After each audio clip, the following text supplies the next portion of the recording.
How to change language on WeChat. Hi everyone, welcome back to our channel. This is Rose and let's learn to change language on WeChat. Without further ado, let's begin. Launch WeChat app and make sure to sign in.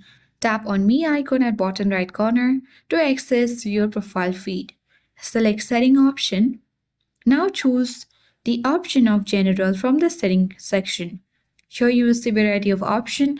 Simply navigate to Interface and Display section at top and select Language.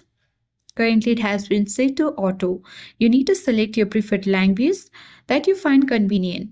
Now tap on Save at top right corner of your screen. So you can choose any of the languages according to your convenience, and with that you will change language on WeChat. I hope this guide was helpful. If it was, then do like, share, comment, and don't forget to subscribe.